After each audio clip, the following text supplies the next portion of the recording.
Hi, it's Gerry, and welcome to day 105 of A Course in Miracles. Today's lesson builds on previous lessons.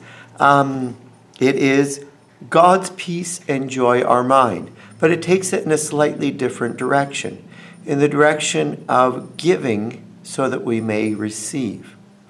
And what is it that we give?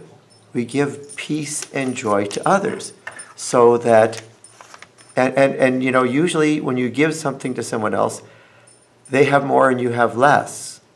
But with this, I end up with more. And that's a beautiful lesson. And that's how giving is with God. Let me explain.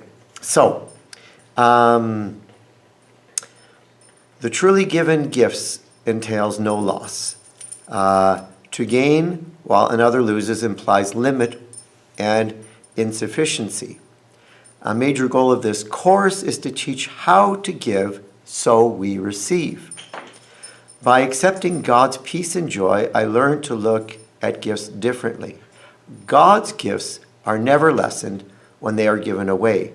They increase, and it's the same with peace and joy.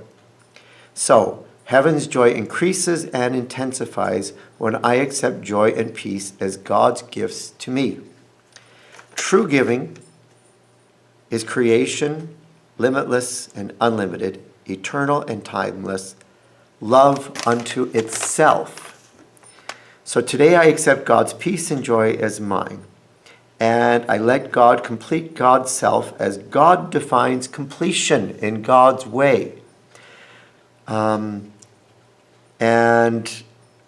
So I receive God's gifts of peace and joy, and God will thank me for my gift to him and to others. So now, this next part, I was to think of others whom I would consider enemies, whom I need to give peace and joy to. But the thing is, I don't really have enemies. I guess there are some people who get on my nerves, who annoy me. So I went through this exercise for them, and it was really nice, actually. I guess I don't consider them enemies, but there's some people I guess I'm a little bit indifferent to and maybe even a little bit intolerant of. So if I'm to be honest with that, I have to admit that.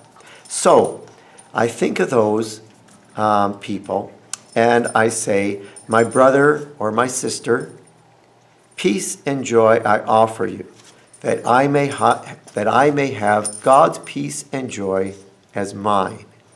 And it really does increase as we give these gifts to others.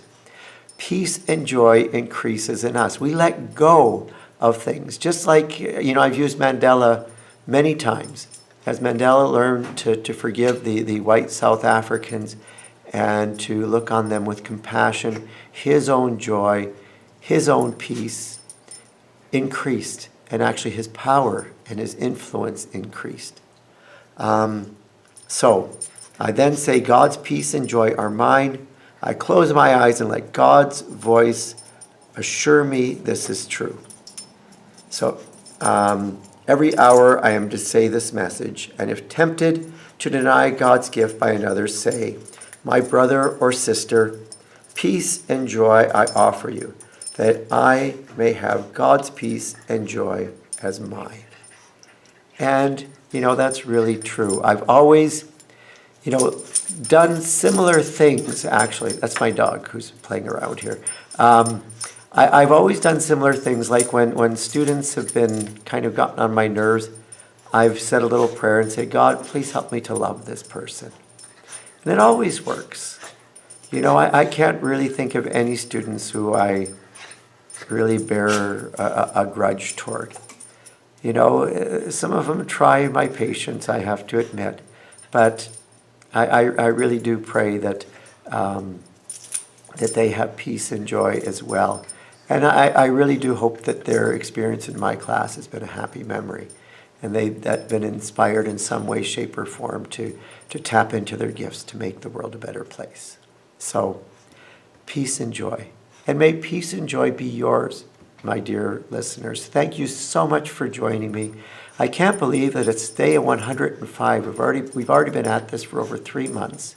If you're new to this, that's fine. I hope you enjoy the journey. Peace and joy be with you.